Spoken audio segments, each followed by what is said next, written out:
Ainda sobre um pouco dos temas principais, já indo para a minha conclusão, dentro dessa epístola, primeiro, 3 partes, né, os temas principais que circundam a segunda epístola de Paulo aos Tessalonicenses.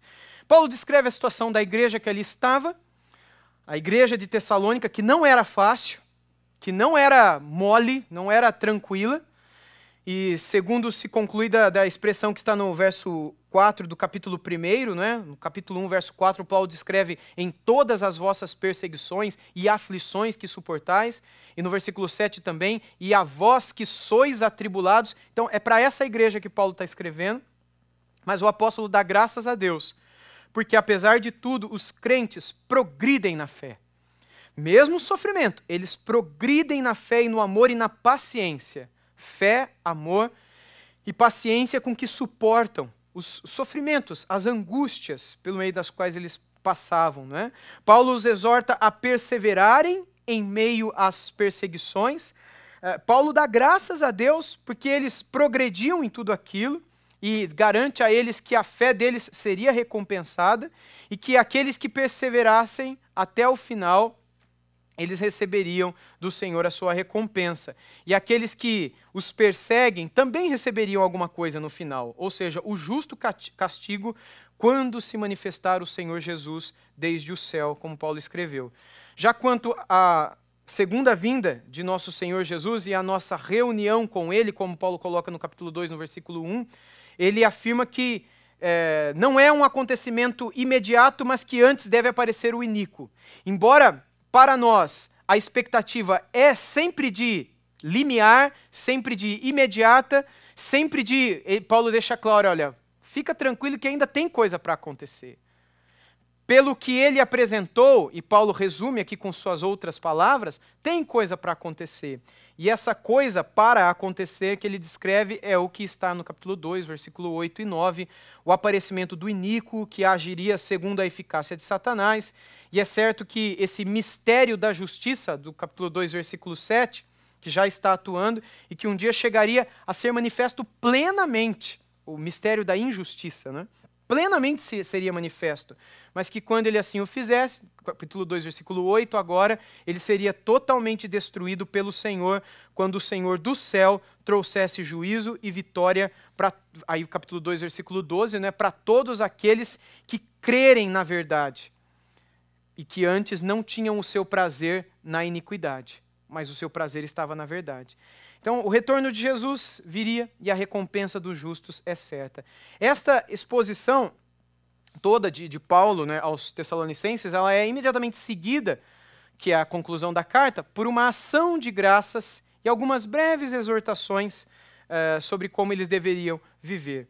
O corpo, então, central da carta termina com um chamado a que eles fossem disciplinados, que eles não mudassem nada, que eles trabalhassem cada vez mais e perseverassem em tudo aquilo que o apóstolo Paulo havia ensinado a cada um deles e que eles procurassem melhorar a convivência de todos dentro da igreja de Tessalônica. Eu quero concluir então com algumas aplicações para os nossos dias, com esses 4 pontos. Escatologia não é para debate, mas para nos dar esperança. Eu espero ter deixado isso claro para os irmãos ao longo desse panorama de 2 Tessalonicenses. Escatologia é para nos incentivar à perseverança e santidade.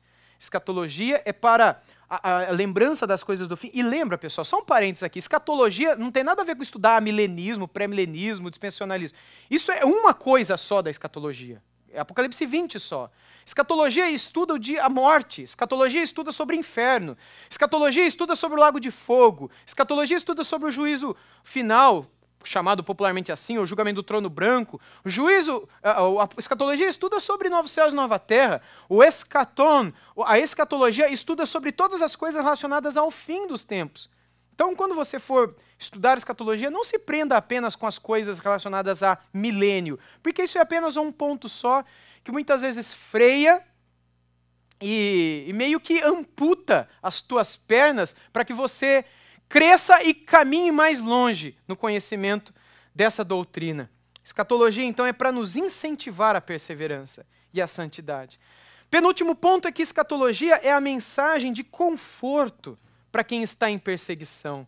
se um dia viermos a passar por essa situação, essa, sem dúvida nenhuma, é a mensagem que o Espírito colocará em nossos lábios, porque foi ela que ele colocou nos lábios de Paulo aqui.